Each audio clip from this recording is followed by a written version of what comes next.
أما بعد أعوذ بالله من الشيطان الرجيم بسم الله الرحمن الرحيم قل اللهم مالك الملك تؤتي الملك من تشاء وتنزع الملك ممن تشاء وتعز من تشاء وتذل من تشاء بيدك الخير إنك على كل شيء قدير تولج الليل في النهار وتولج النهار في الليل وتخرج الحي من الميت وتخرج الميت من الحي وترزق من تشاء بغير حساب صدق اللہ العظیم۔ سورۃ آل عمران کی 2 آیات کریمہ آیت نمبر 26 اور آیت نمبر 27 ہم نے تلاوت کی ہے۔ ان آیات کریمہ سے پہلے اللہ تبارک و تعالی نے یہود کی 5 برائیوں کو بیان فرمایا کہ یہود اپنے اعمال اور اپنے کردار، اپنی گفتار کے لحاظ سے 5 بری خصلتوں میں مبتلا تھے۔ آیات الہیہ کا انکار، انبیاء کو قتل کرنا، اولیاء اللہ کو قتل کرنا، اور جو حصہ ان کے پاس تورات کا صحیح حالت میں موجود تھا اس کو نہ ماننا، یا قرآن مجید کو حق اور سچ سمجھنے کے باوجود اس پر ایمان نہ لانا، اور 5ویں نمبر پر برے اور مزعوم قسم کے جو نظریات تھے ان میں سے ایک برا نظریہ یہ کہ ہم جہنم میں نہیں جائیں گے۔ پس منظر میں ہم اللہ کے بیٹے ہیں، ہم اللہ کے محبوب ہیں، ہمارے آبا و اجداد چند دن جہنم میں اپنا بچڑے کی پوجا کرتے رہے، جتنا عرصہ وہ بچڑے کی پوجا کرتے رہے اتنا عرصہ ہم جہنم میں زیادہ سے زیادہ اگر گئے بھی اتنے دن جائیں گے، ورنہ جہنم ہمارے لیے نہیں ہے، ہمارے لیے جنت ہے۔ ہمارے لیے کیا ہے؟ اور قرآن پاک نے سورہ بقرہ میں کہا کہ ان لوگوں کا دعویٰ یہ ہے کہ جنت میں یہود اور نصارہ کے سوا کوئی نہیں جائے گا۔ اس وضاحت کو، اس بات کو بیان کرنے کے بعد اللہ تبارک و تعالی نے فرمایا فَكَيْفَ إِذَا جَمَعْنَاهُمْ لِيَوْمٍ لَا رَيْبَ فِيهِ، اس دن ان کا کیا حال ہوگا جس دن ان کو ہم جمع کریں گے اور اس دن کسی قسم کا کوئی بدلہ اور کوئی فدیہ نہیں لیا جائے گا اور نہ ہی ان پر ظلم کیا جائے گا۔ یہ ہے لب لباب گزشتہ درس کی ان آیات کریمہ کا جو ہم نے درس میں سمجھی۔ ان 2 آیات کریمہ میں اسی پس منظر کو یا اسی بات کو مد نظر رکھتے ہوئے، نمبر 2 ان 5 خباستوں اور رذالتوں کو بھی مد نظر رکھتے ہوئے، نمبر 2 نصارہ نجران کے وفد میں آئے ہوئے مذہبی جو قائد اور لیڈر تھے جن کو ابو حارثہ ابن علقمہ کہا جاتا تھا، ان کی وہ بات آپ کو یاد ہوگی جو اس نے کہا کہ اپنے بھائی کے سوال پر کہ اگر محمد صلی اللہ علیہ وسلم برحق ہیں تو ہم مان کیوں نہیں لیتے؟ تو جواب دیا ابو حارثہ ابن علقمہ نے کہ ماننے میں دشواری یہ ہے کہ اگر ہم مان لیں تو شاہ روم، بادشاہ روم کی طرف سے جو اعزاز، انعامات، اکرامات، احساس، جو ہمیں عزتیں اور جو ہمیں دولتیں ملتی ہیں وہ سب کچھ ہم سے چھین لیا جائے گا۔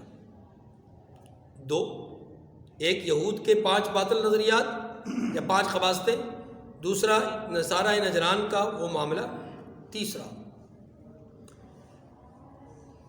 غزوہ خندق کے موقع پر رحمت دو عالم صلی اللہ علیہ وسلم کے پاس حضرت سلمان فارسی رضی اللہ تعالی عنہ گئے، اور یہ وہی صحابی ہیں کہ جنہوں نے مشورہ دیا تھا خندق کھودنے کا۔ 10 صحابہ کرام کو رسول اللہ صلی اللہ علیہ وسلم نے ایک مخصوص حصے کی ذمہ داری دی کہ آپ نے اس حصے کی کھدائی کرنی ہے اور خندق کھودنی ہے۔ وہ 30 ہاتھ جگہ تھی، پتھریلی زمین اور انتہائی سخت زمین، اور گرمی اپنی شدت پر، اور بھوک اور پیاس کے مارے ہوئے لوگ۔ یہی وہ غزوہ ہے۔ ایک صحابی آئے کہ یا رسول اللہ بھوک کی وجہ سے دیکھیں کمر جھک رہی تھی، تو کمر کو سیدھا کرنے کے لیے ایک پتھر باندھ رکھا ہے، بس یہاں ایک پتھر باندھ لیا ہے تاکہ اس کی وجہ سے پیٹ یوں کو اس طرف نہ جھکے، یعنی کمر نہ جھکے۔ کمر کے جھکاؤ کو ختم کرنے کے لیے میں نے پتھر باندھ لیا۔ تو رحمت دو عالم صلی اللہ علیہ وسلم صرف اپنے ساتھی کی حوصلہ افزائی اور تسلی اور اطمینان کے لیے آپ نے وہ عمل ظاہر فرمایا، ورنہ حضور ظاہر نہ فرماتے۔ آپ نے اپنے بطن مبارک سے اپنی قمیض کو اٹھایا تو صحابی کہتے ہیں کہ مجھ پر غشی طاری ہو گئی، میں ورطہ حیرت میں ڈوب گیا کہ میں نے ایک پتھر باندھ رکھا ہے اور ہمارے لیڈر اور ہمارے قائد اور ہمارے رہبر اور رہنما نے 2 پتھر باندھ رکھے ہیں۔ یہاں تو عوام کھلے میدان میں، دھوپ میں، بارش میں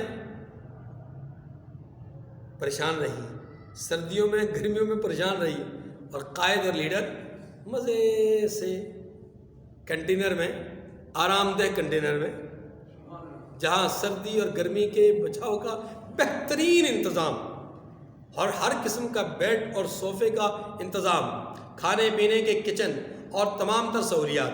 لیڈر کا حال یہ، عوام کا حال ہوا۔ وہاں لیڈر کا حال یہ کہ 2 پتھر باندھ رکھے ہیں اور تسلی دے رہے ہیں۔ وہاں لیڈر کا حال یہ، یہاں لیڈر کا حال یہ ہے کہ لیڈر کے لیے آتا ہے تو 1 نہیں، 2 نہیں، 3 نہیں۔ ہم نے تو میڈیا کے ذریعے سے یہ بھی ہمیں پتہ چلا کہ بعض جگہوں میں لیڈر کے لیے 132 قسم کے کھانے بنائے گئے۔ کس میں؟ ناشتے میں۔ کس میں؟ ناشتے میں 132 قسم کی ڈشز تیار کی گئی، اور ایک وہ لیڈر ہے کہ 70 جانثاروں کو لے کر کے ایک گھر میں داخل ہوئے، دودھ کا پیالہ آیا، پہلے نہیں پیا، اس کو پلاؤ، اس کو پلاؤ، اس کو پلاؤ، پلاتے جاؤ، پلاتے جاؤ، پلاتے جاؤ، پلاتے جاؤ۔ وہ جو پلانے والا ہے جس کی وجہ سے یہ سارا ماجرا ہوا، وہ کہتے ہیں کہ میرے دل میں خیال آیا کہ یہاں ختم ہو جائے گا، یہاں ہو جائے گا، یہاں ہو جائے گا، میرے پاس تو کچھ نہ بچے گا۔ چلتے چلتے چلتے چلتے 70 کو پلا دیا، کہا اب ابو ہریرہ تم پیو۔ کہتے میں نے دیکھا کہ دودھ اسی طرح، میں نے پیا۔ فرمایا ابو ہریرہ اور پیو، میں نے اور پیا۔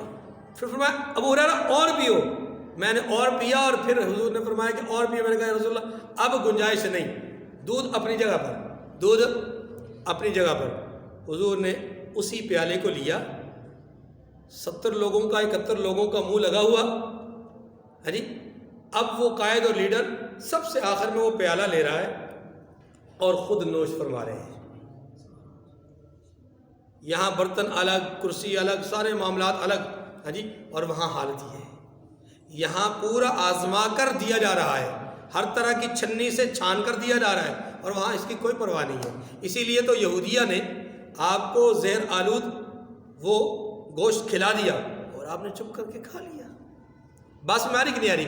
میں تھوڑا سا نقشہ کھینچ رہا ہوں کہ رحمت دو عالم صلی اللہ علیہ وسلم کے بعد اسی غزوے میں ایک صحابی آئے، ایک پتھر دکھایا، حضور نے 2 پتھر دکھا دیے۔ یہ وہ تنگی کا زمانہ ہے۔ اب اس غزوے میں ہوا کیا، سلمان فارسی آئے، آ کر کے عرض کی کہ یا رسول اللہ، وہ ایک موقع پر ایک جماعت ہے، اس جماعت نے کھدائی شروع کی تو کھودتے کھودتے ان کے حصے میں جو جگہ آئی اس میں آگے آ گئی نیچے چٹان، بڑی سی ایک چٹان ہے، کدال مار رہے ہیں، وہ چٹان ٹوٹ نہیں رہی۔ ظاہر ہے آلات تو تھے نہیں، مشینی آلات تو تھے نہیں، ہاتھ سے کدال مارنی تھی، اور کتنی انسان کی طاقت ہو سکتی ہے۔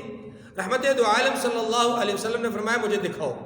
آپ تشریف لے گئے، 2 پتھر باندھے ہوئے، ہاں جی، آپ تشریف لے گئے، آپ نے کدال لی اور کدال لے کر کے یوں پہلی ضرب لگائی، اللہ اکبر، چنگاری اٹھی، ایک روشنی اٹھی۔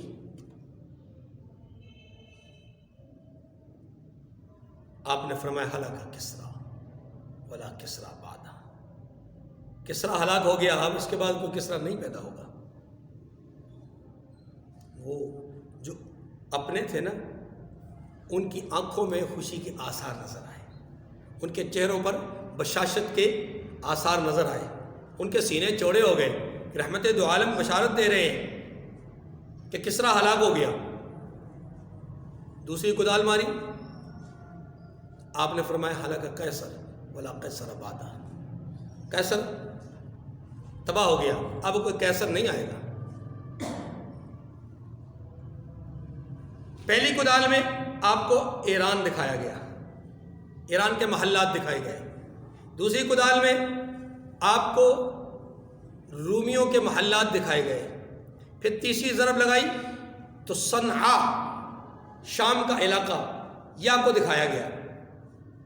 رحمت دو عالم صلی اللہ علیہ وسلم نے یہ تینوں مناظر لوگوں کے سامنے بیان فرمائے، لوگوں کو نہیں پتہ چلا، آپ نے بیان فرمائے، اور بیان فرمائے تو اپنے ماننے والوں نے، چاہنے والوں نے خوشی کا اظہار کیا، اور وہ جو تھے نا، اندر سے کچھ باہر سے کچھ، سمجھ رہے نا بات کو، اندر سے کچھ باہر سے کچھ، نجی محفلوں میں جائیں تو کچھ، میڈیا پر آئیں تو کچھ، لوگوں کے سامنے، سنیوں کے سامنے آئیں تو کچھ، اور اپنی مجلس میں جائیں تو کچھ۔ وہ جو اس طرح کے تھے نا ڈکے چھپے،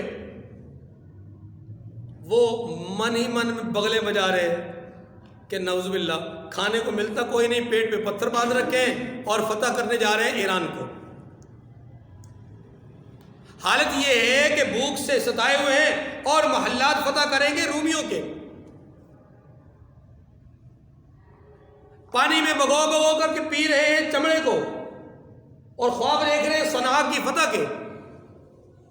وہ اپنی جگہ پر تمسخر اڑا رہے ہیں، جیسے کہتے ہیں نا زیر لب مسکرانا، اکھیوں میں ایک دوسرے کو اشارے کر کر کے تمسخر کرنا۔ اللہ تعالیٰ نے ان تمام معاملات کو مد نظر رکھتے ہوئے یہودیوں کے باطل نظریات، نصارہ نجران کے اس مذہبی لیڈر اور پادری کی بات، ادھر سے غزوہ خندق میں موجود منافقین کا کردار، ان سب کو مد نظر رکھتے ہوئے اپنے ماننے اور چاہنے والوں کو، اپنے پسندیدہ اور محبوب لوگوں کو، اپنے جو اپنے تھے انہیں کو تعلیم دی کہ اب وقت آن پڑا ہے کہ تمہیں اپنی عزت پر فخر کرنا چاہیے اور ذلیلوں کی ذلت سے بچنے کی پناہ مانگنی چاہیے۔ تمہیں اب وقت آ چکا ہے کہ خالق کائنات سے اب اپنے فقر و فاقہ کے دور ہونے کی، اور جو اس وقت موجود بادشاہ ہیں ان کی ذلت کی اب دعا کر لینی چاہیے۔ وقت آن پہنچا ہے کہ اب تم اپنی ترقی کی دعائیں کرو اور وقت کے ظالموں اور جابروں سے، ان کی ظلم اور جبر کی بنیاد پہ قائم ہونے والی حکومتوں اور سلطنتوں کو مٹ جانے کی دعا کرو۔ اب وقت آ چکا ہے کہ تم مجھ سے میری عزت اور جلال کی جو ہے وہ میری کبریائی کی اور میری عظمتوں کی اور میری شانوں کی اور میری حمد اور ثنا کی تعریفوں کی یہ ایک کیفیت بیان کر کے مجھ سے اپنے لیے عزتیں مانگو، کیونکہ عزت دینے والا میں ہوں۔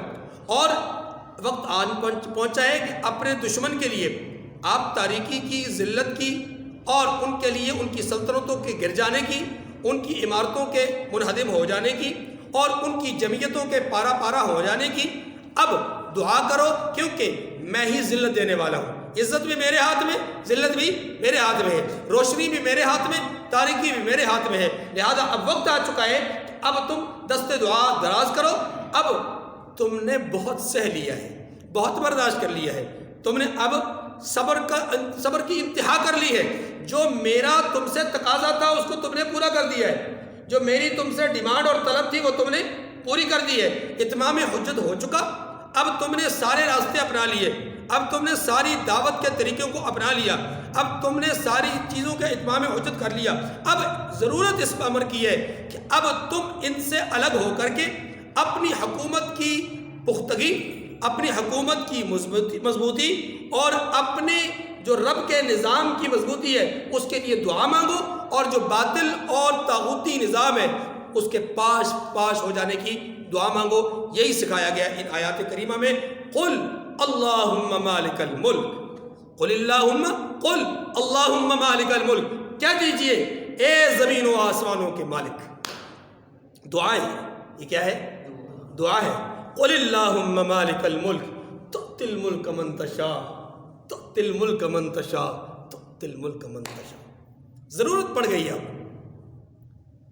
بہت تکلیفیں برداشت کی ہیں. کیا دیجئے اے آسمانوں کے مالک، تو جسے چاہے بادشاہی بخشے.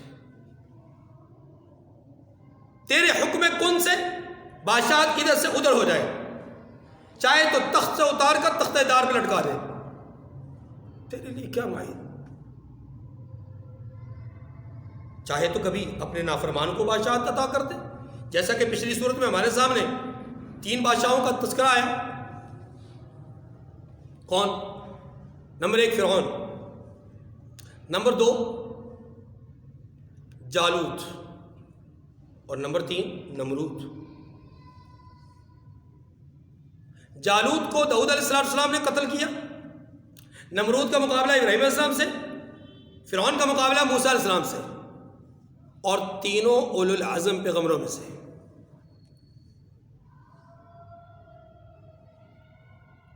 تو اللہ کی مرضی ہے. اب اللہ چاہے تو مہلت کے لیے، ڈھیل کے لیے، اتمام حجت کے لیے دنیاوی اعتبار سے کبھی کسی کافر کو اقتدار عطا فرما دے، اللہ کی شان.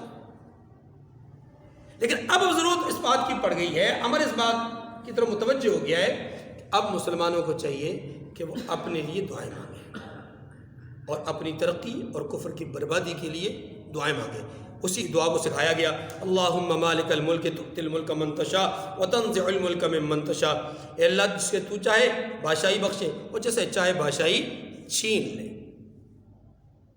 آج جس ابو حارثہ کے پاس دولت، شہرت، مقام، عزت اور اکرام اور تکریم ہے، اور وہ یہ سمجھتا ہے شاہ روم کا دیا ہوا یہ تحفہ ایمان قبول کرنے کی روشنی میں چھن جائے گا، تو آج اس ابو حارثہ کے پاس یہ دولت ہے، اس کے پاس عزت ہے، لیکن کل کو اس ابو حارثہ کا نام لینے والا کوئی نہیں ہوگا، لیکن اس کے بھائی قرظ بن علقمہ رضی اللہ تعالیٰ عنہ کو لوگ خراج عقیدت پیش کریں گے، اس لیے کہ وہ اس وقت مذہبی قائد اور لیڈر نہیں تھے. اس وقت وہ ان کی وجاہت، تکریم اور عزت نہیں تھی. وہ تو ایک پادری کے بھائی تھے، ایک مذہبی عالم کے بھائی تھے، اتنا ہی ان کا مقام تھا. لیکن جب صحابی رسول بنے تو خلاق عالم کی طرف سے رضی اللہ عنہم ورضوا عنہ کا سرٹیفکیٹ جو جاری ہوا اس میں قرظ بن علقمہ بھی شامل ہے. اور الصحابۃ کلہم عدول، سارے کے سارے صحابہ عادل ہیں، اس میں قرظ بن علقمہ بھی شامل ہے. وَكُلًّا وَعَدَ اللَّهُ الْحُسْنَى، ہر ایک کے ساتھ اللہ نے حسنہ کا وعدہ کیا ہے. حسنہ کیا ہے؟ جنت. ان الذین سبقت لهم منا الحسنى اولئک عنها مبعدون، جنہوں نے اعمال میں سبقت کی ان کے لیے حسنہ ہے، اور حسنہ والوں کو جہنم سے دور رکھا جائے گا. کیا مطلب؟ جنت والوں کو جہنم سے دور رکھا جائے گا. یہ اعزاز والے لوگ ہیں، انعام والے لوگ ہیں، ایسے انعام اور اعزاز والے لوگ کہ ثم استقاموا تتنزل علیہم الملائکۃ الا تخافوا ولا تحزنوا وابشروا بالجنۃ التي كنتم توعدون. انہوں نے استقامت کا مظاہرہ کیا تو اللہ تبارک و تعالیٰ ان کو دنیا میں ہی روح قبض ہونے سے پہلے انہیں بشارت دے دیتے ہیں، آؤ جس راستے کے لیے تم نے عزیمت اختیار کی آؤ اس راستے کی طرف، اس مقام کی طرف دوڑے چلے آؤ، اب تمہارے اور جنت کے درمیان میں کوئی فاصلہ نہیں رہا۔ ایک مومن اور جنت کے درمیان صرف فاصلہ موت کا ہے۔ موت آئی وہ جنت میں چلا گیا، موت آئی اپنے رب سے ملاقات ہو گئی، موت آئی اپنے رب کی رضا حاصل کر لی اس نے۔ اور صحابہ کرام سے بڑا مومن کائنات کی دھرتی پہ انبیاء کے بعد کوئی نہیں ہے۔ رب محمد کی قسم، صحابہ کرام سے بڑا مومن کوئی نہیں ہے۔ بات سمجھ آگے کہ نہیں؟ اور جب بھی میں بار بار اس بات کو کہتا ہوں، جب بھی لفظ صحابی کا استعمال کرتا ہوں، اہل بیت صحابہ کرام کا حصہ ہے۔ اہل بیت صحابی رسول ہونے کا اعزاز پانے والے لوگ ہیں، ورنہ خاندان رسالت سے ابو لہب کا بھی تعلق تھا، لیکن ہم لعنت بھیجتے ہیں ابو لہب پہ اس لیے کہ وہ دامن مصطفیٰ سے جڑا نہیں، اس نے تو رخسار مصطفیٰ پہ کنکر پھینکے تھے، ہے خاندان سے تعلق، لیکن ہم خاندان ہونے کی وجہ سے اس کی عزت نہیں کر سکتے۔ کیوں نہیں کر سکتے؟ اس لیے کہ ہمارے رب نے تبت یدا ابی لہب وتب کہا ہے۔ ضابطہ تو اللہ نے دیا نا جی، ضابطہ کس نے دیا ہے؟ اللہ نے دیا۔ خیر، تو عرض یہ کر رہا تھا کہ اللہ تعالیٰ نے یہاں پر سکھلایا مومنین کو، صحابہ کرام کو، کہ یہ کہو کہ اللہ جسے آپ چاہیں بادشاہی دے دیں اور جسے آپ چاہیں بادشاہی چھین لیں۔ آگے کیا ہے؟ وَتُعِزُّ مَن تَشَاءُ وَتُذِلُّ مَن تَشَاءُ۔ آج کے یہودی، آج کے ابو حارثہ ابن علقمہ یہ سمجھتے ہیں کہ اس دولت میں، اس مال میں، اس ظاہری عزت اور تکریم میں عزت ہے، حقیقی عزت یہ ہے، لیکن حقیقت میں یہ عزت نہیں۔ حقیقی عزت کون سی ہے؟ حقیقی عزت یہ ہے کہ آج جن کے پاس دولت نہیں تھی، جن کے پاس ثروت نہیں تھی، جن کے پاس مال و متاع نہیں تھا، لیکن اس بلال حبشی رضی اللہ تعالیٰ عنہ کو نقطۂ نبوت سے کہا جاتا ہے بلال خانہ کعبہ کی چھت پہ چڑھ جاؤ اور کھڑے ہو کر کے صدائے تکبیر بلند کرو، یہ بلال کی عزت ہے۔ حالانکہ بلال رضی اللہ عنہ کے پاس کوئی دولت نہیں، کوئی عہدہ، کوئی شہرت، کوئی چیز نہیں، حتیٰ کہ رنگ اور صورت بھی کوئی اس طرح کی نہیں جو وجیہ النظر ہو۔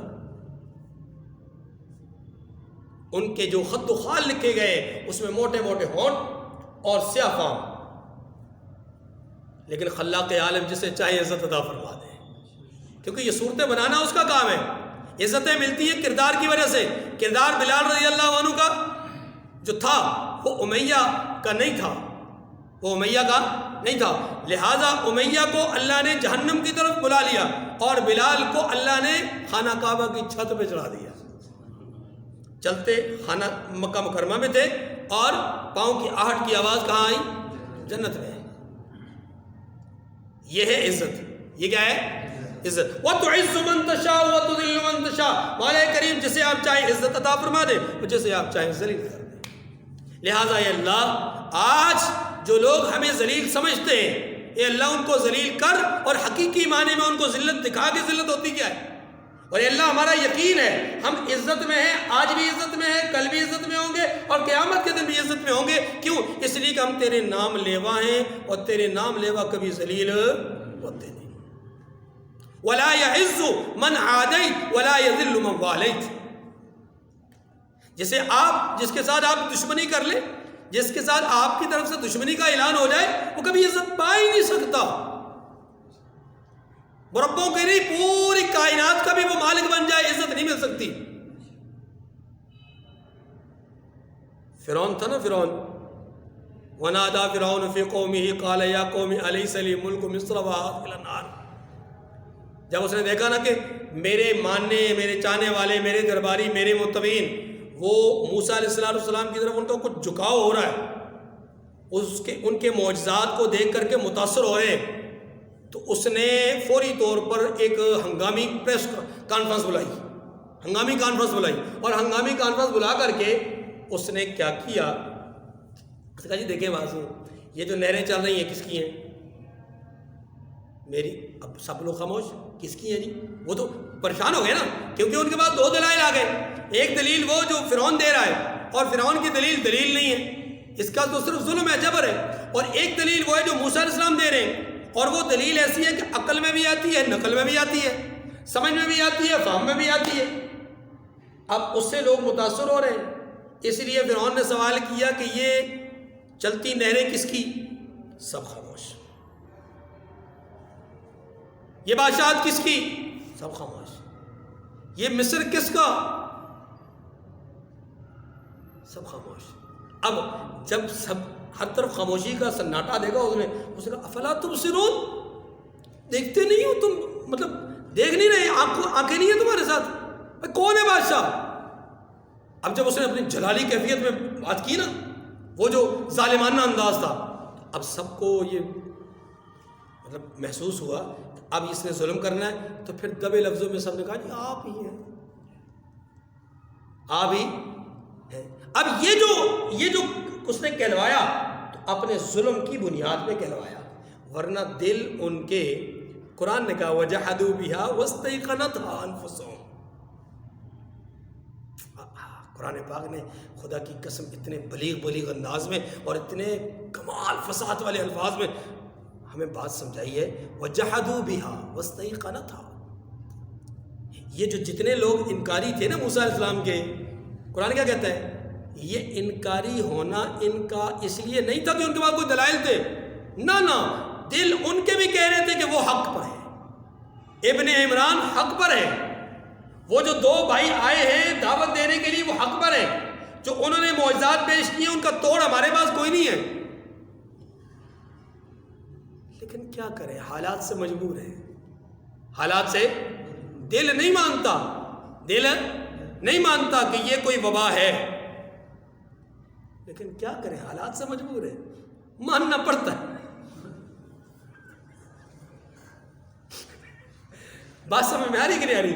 دل نہیں مانتا کہ فرعون رب ہے، فرعون بادشاہ حقیقی ہے، دل نہیں مانتا، لیکن مجبور ہے، ظلم کرتا ہے. ظالم نے پہلے بھی 17,000 ایک دفعہ، 17,000 دوسری دفعہ، اس نے قتل کروا دیے، شہید کروا دیے. یہ تو بڑا ظالم ہے. لوگوں کے ہاتھوں میں کیل گاڑنے تک سے باز نہیں آیا، لوگوں کو زمین میں ایسے لٹا کر کے ان کے ہاتھوں میں کیل گاڑنے تک سے باز نہیں آیا، کڑھائی کے اندر تیل ڈال کر کے لوگوں کو جلانے سے باز نہیں آیا. یہ تو ظالم ہے. اس نے اپنے ہی لائے ہوئے جادوگروں کو مقابلہ ہار جانے کے نتیجے میں اور رب کے حضور اپنی جبین نیاز جھکا لینے کے نتیجے میں اس نے انہیں پہلے شہید کیا اور پھر سولی لٹکایا کھجوروں کے درختوں پر. یہ تو ظالم ہے، سب کو پتہ ہے. اب جب اس نے پوچھا کہ نہریں کس کی، جواب نہیں. مصر کس کا، جواب کس نے، کوئی نہیں. بادشاہ کس کی، جواب کوئی نہیں. اس نے کہا دیکھتے نہیں، کیا ہو گیا، دیکھتے نہیں. اب جب اس کی آنکھوں سے نکلنے والے وہ شعلے اور ظلم کی وہ لکیریں لوگوں نے، اس کے ماتحتوں نے دیکھی، رعایا نے دیکھی، تو پھر کہنے لگے ہاں جی آپ ہی ہیں. قرآن نے اس کو ان الفاظ میں کہا ہے وَجَحَدُوا بِهَا. انکار کیا انہوں نے کس کا؟ آیات الہی کا. انکار کیا تورات کا، انکار کیا موسیٰ و ہارون علیہ السلام کا، انکار کیا اللہ کی دعوت اور تبلیغ کا، لیکن ان کا انکار دلیل کی بنیاد پر نہیں تھا. ان کا انکار کس کی بنیاد پہ تھا؟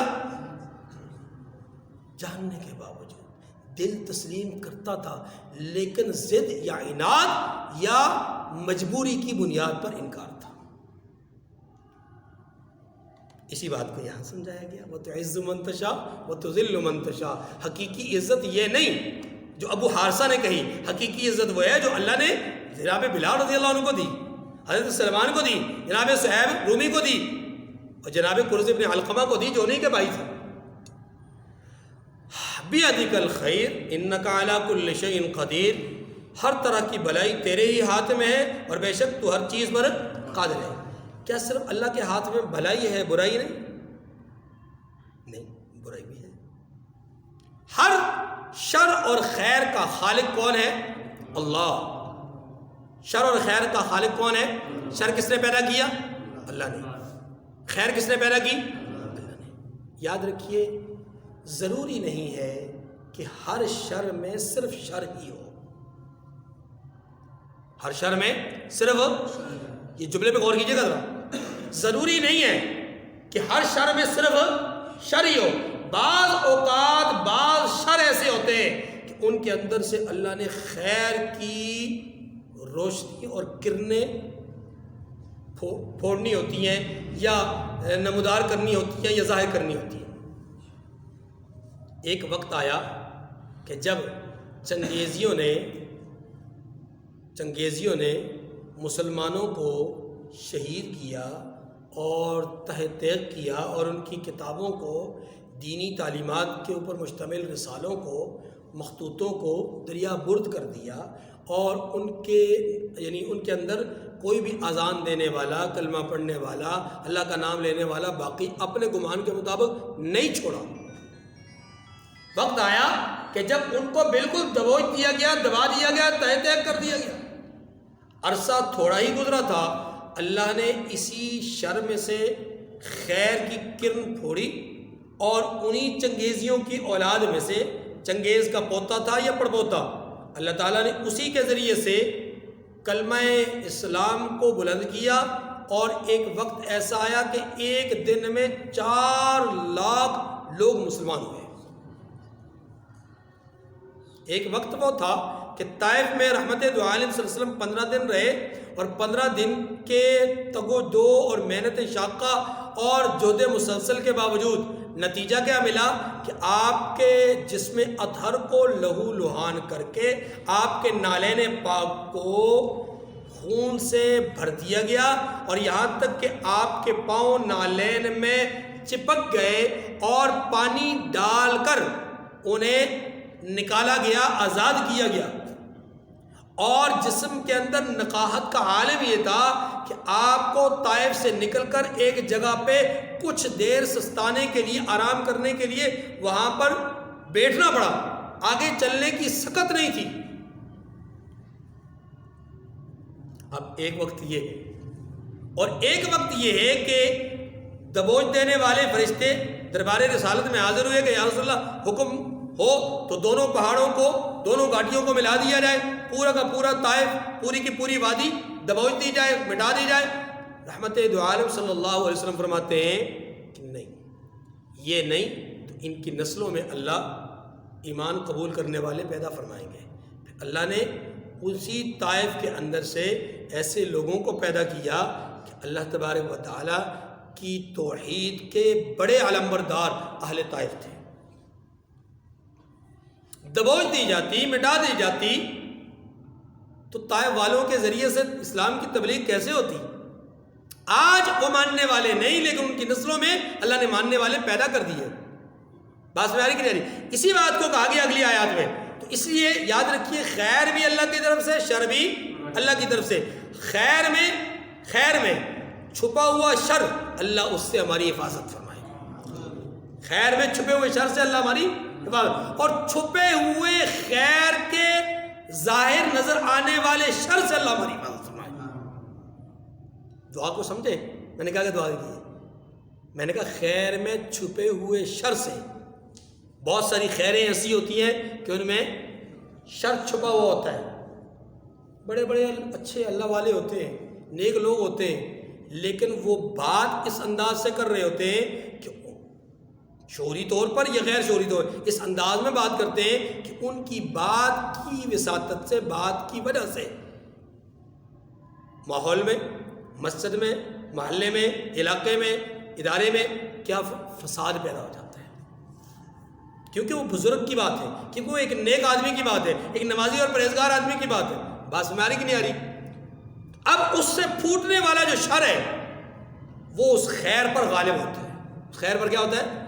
اس لیے دعا یہ کی ہے کہ اے اللہ خیر کے اندر چھپے ہوئے شر سے ہماری حفاظت فرما، اور اے اللہ چھپے ہوئے خیر کی ظاہر نظر آنے والے شر سے بھی ہماری حفاظت فرما۔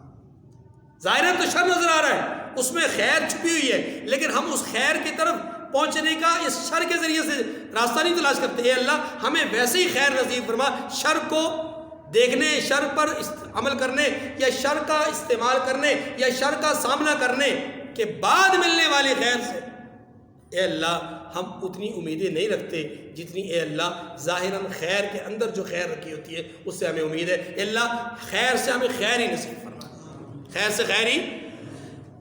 وَتُعِزُّ مَن تَشَاءُ وَتُذِلُّ مَن تَشَاءُ بِيَدِكَ الْخَيْرُ إِنَّكَ عَلَى كُلِّ شَيْءٍ قَدِيرٌ۔ آگے تولج اللیل فی النہار وتولج النہار فی اللیل، اللہ وہ ذات ہے جو دن کو رات میں اور رات کو دن میں داخل کرتے ہیں۔ جملے پہ غور کیجیے گا، دن کو رات میں اور رات کو دن میں، کیا مطلب ہوا اس کا؟ اس کا مطلب یہ ہے بظاہر تو اس کا مطلب یہ نظر آتا ہے کہ دن ختم ہوتا ہے تو رات آتی ہے، رات ختم ہوتی ہے تو دن آتا ہے، بظاہر تو اس کا مطلب یہ نظر آتا ہے، لیکن یہ کوئی بلیغ بات نہیں ہے، کیونکہ یہ تو عام فام بات ہے نا، اس کو قرآن میں لانے کی ضرورت کیا ہے؟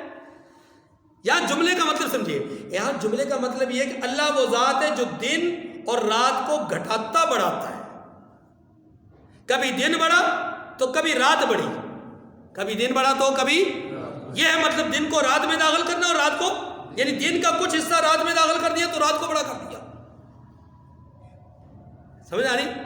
اور کبھی رات کا کچھ حصہ دن میں داخل کیا تو دن کو بڑا کر دیا، گرمیوں میں دن بڑے ہو جاتے ہیں، سردیوں میں راتیں بڑی ہو جاتی ہے، تولج اللیل فی النہار وتولج النہار فی اللیل کا مطلب یہ ہے، ورنہ اس کا ظاہری معنی یہی نظر آتا ہے نا جی، سورج غروب ہوا تو رات آ گئی تو دن کو رات میں داخل کر دیا، رات کی تاریکی ختم ہوئی چھٹی، سورج طلوع ہوا تو دن آ گیا تو رات کو دن میں داخل کر، نہیں، یہ مطلب نہیں ہے، یہاں دخول مراد نہیں ہے، یہاں مطلب کیا ہے؟ گھٹنا بڑھنا، کم ہونا زیادہ ہونا، کم ہونا اور زیادہ ہونا۔ یہ دو باٹلز ہیں، اس باٹل کے اندر 1 لیٹر پانی ہے، اس باٹل کے اندر 1.25 لیٹر پانی ہے، اب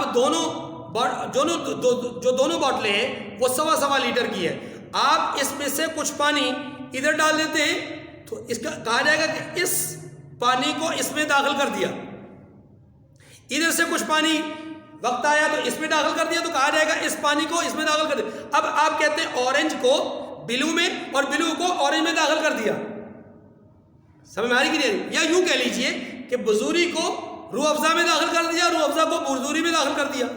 اس کا مطلب کیا ہے؟ کبھی آپ اس کو گھٹا رہے ہیں، کبھی آپ اس کو گھٹا رہے ہیں، کبھی یہ بڑھ رہا ہے کبھی یہ، تولج اللیل فی النہار وتولج النہار فی اللیل کو سمجھ میں آ گئے؟ اب اگلا جملہ سے فرمایا وَتُخْرِجُ الْحَيَّ مِنَ الْمَيِّتِ وَتُخْرِجُ الْمَيِّتَ مِنَ الْحَيِّ، تخرج الحی من المیت، زندہ کو مردہ سے نکالتا ہے۔ کیا مطلب ہوا؟ آم کی گٹلی زندہ ہے مردہ ہے؟ مردہ ہے۔ کیا ہے؟ مردہ ہے۔ اس سے اللہ پھلدار درخت پیدا کرتا ہے۔ درخت کیا ہوتے ہیں؟ زندہ ہوتے ہیں مردہ ہوتے ہیں؟ زندہ ہوتے ہیں۔ مرغی کیا ہوتی ہے؟ چلتی پھرتی مرغی کیا ہوتی ہے؟ بعض مرغیاں بھی مطلب زندہ ہونے کے باوجود بھی وہ ایسی ہیں جیسے کہ، سمجھ رہے ہیں نا جی، لیکن زندہ مرغی جو سانس لے رہی ہے اللہ نے اس سے مردہ چیز کو نکالنا ہوتا ہے، وہ چیز کیا ہوتی ہے؟ انڈا۔ پھر اس کا الٹ ہو جاتا ہے، اسی مردہ چیز سے اللہ کیا کرتے ہیں؟ چوزا نکال دیتے ہیں، وہ کیا ہوتا ہے؟ زندہ۔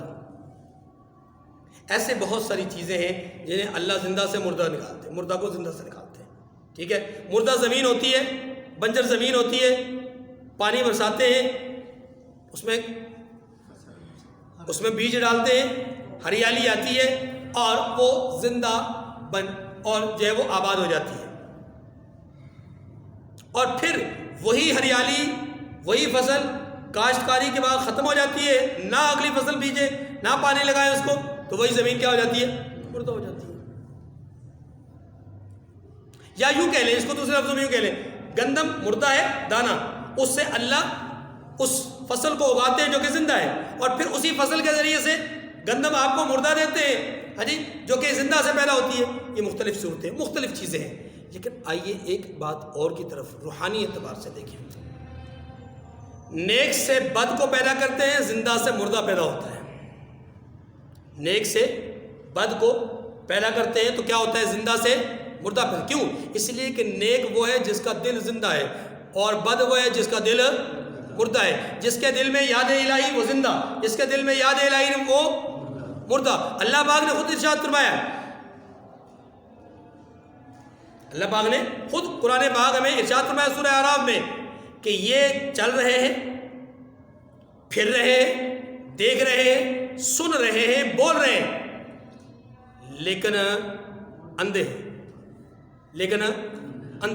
لیکن گنگے ہیں، لیکن بہرے ہیں۔ حالانکہ سن رہے ہیں لیکن پھر بھی کہا جا رہا ہے بہرے ہیں، دیکھ رہے ہیں لیکن پھر بھی کہا جا رہا ہے اندھے ہیں، بول رہے ہیں لیکن پھر بھی کہا جا رہا ہے یہ کیا ہے؟ گنگے ہیں۔ کیوں؟ اس لیے کہ ان کا بولنا وہ بولنا نہیں جو اللہ کو مطلوب ہے، ان کا سننا وہ سننا نہیں جو اللہ کو مطلوب ہے، ان کا دیکھنا وہ دیکھنا نہیں جو اللہ کو، تو گویا یہ زندہ ہوتے ہوئے بھی مردہ ہے، زندہ ہوتے ہوئے بھی۔ تو مردہ کون ہے؟ مردہ وہ ہے کہ جس کے دل میں یاد الہی نہیں۔ الا بذکر اللہ تطمئن القلوب، دلوں کا اطمینان اللہ کے ذکر سے۔ گویا انسان اللہ کو یاد کرے تو دل زندہ، اللہ کو یاد نہ کرے تو دل مردہ۔ جب دل مردہ ہو گیا تو انسان مردہ ہو گیا، دل زندہ ہوا تو انسان کیا ہوا؟ زندہ ہوا۔ اب سمجھیے قرآن پاک نے یہ کہا ہے کہ تخرج الحی من المیت، اے اللہ تو زندہ کو مردہ سے پیدا کرتا ہے، زندہ کو مردہ سے، نیک کو بد سے پیدا کرتا ہے، نیک کو بد سے پیدا کرتا ہے۔ مثال دے دوں سمجھنے کے لیے، مثال دیتا ہوں، خالد کو یزید سے پیدا کرتا ہے۔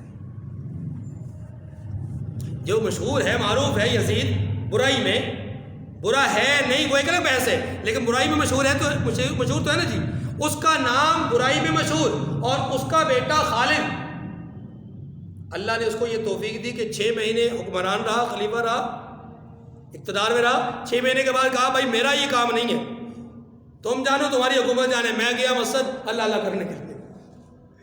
یہ ہے بد سے نیک کو پیدا کرنا، بد سے۔ اچھا اسی کو الٹ لے لیں، اللہ نیک سے بد کو پیدا کرتے ہیں، سیدنا معاویہ سے یزید کو پیدا کر دیا۔ چلے زیادہ واضح لے لیں، ابو جہل برا ہے، ابو جہل برا ہے، ان کا بیٹا حضرت اکرمہ رضی اللہ تعالیٰ عنہ صحابی رسول، اللہ نے نیک کو بد سے پیدا کیا، نیک کو۔ حضرت عبداللہ بن ابی، حضرت عبداللہ رضی اللہ تعالیٰ عنہ بن عبداللہ بن ابی، کون؟ منافق، مدینہ منورہ کا سب سے بڑا منافق، اس کا بیٹا حضرت عبداللہ رضی اللہ تعالیٰ عنہ۔ اب منافق کے گھر اللہ نیک اور صالح، پاک فطرت، پاک تینت کو پیدا کر رہے ہیں، اور ایسے کو پیدا کر رہے ہیں، ایسے کو پیدا کر رہے ہیں کہ جنہوں نے راستے میں کھڑے ہو کر کے اپنے ابا کے سامنے تلوار نکال لی کہ بول، تو جو کہتا ہے کہ ہم مدینہ منورہ پہنچنے کے بعد ذلت والوں کو مدینہ سے نکال دیں گے، تو نے یہ ذلت والا کس کو کہا؟ میں نے سنا ہے تو نے محمد صلی اللہ علیہ وسلم کو کہا اور ان کی جماعت کو کہا، سن اپنے اس کہے پر ندامت کا اظہار کر، توبہ کر، معافی مانگ، نہیں تو میں تیری گردن اڑا دوں گا۔ کون کہتا ہے؟ بیٹا اٹھ کے باپ کو کہتا ہے، جسے کہتے ہیں تخرج الحی من المیت، مردے سے زندہ کو پیدا کرنا۔ بس ماریے، جیسے ابو جہل سے اکرمہ کو پیدا کیا۔ اور کبھی کبھی ایسا ہوتا ہے کہ اللہ نیک سے برے کو پیدا کرتے ہیں۔ وہ ایک ہے جسے کہا گیا کہ بیٹا کشتی میں بیٹھ، سمجھ رہے نا اشارے، آپ سمجھ جاتے ہیں ماشاءاللہ پڑھے لکھے لوگ ہیں، بیٹا کشتی میں بیٹھ۔ اس نے کہا ساوی الی جبل یعصمنی من الماء، پہاڑ پہ چڑھوں گا، پانی مجھے بچا لے گا، پانی سے وہ مجھے بچا لے گا۔ جواب دیا بیٹا نہیں بچ سکتے، آ جاؤ، بیٹے ہو آخری دفعہ کہتا ہوں آ جاؤ۔ نہیں میں نے اسی پر چڑھ جانا ہے۔ پھر اللہ کے دربار میں حاضر ہو کر کے دعا کی کہ پروردگار ان ابنی من اہلی، یا اللہ میرا بیٹا ہے، میرے خاندان میں سے، میرے اہل میں سے، بچا لیجئے۔ اللہ نے کیا جواب دیا؟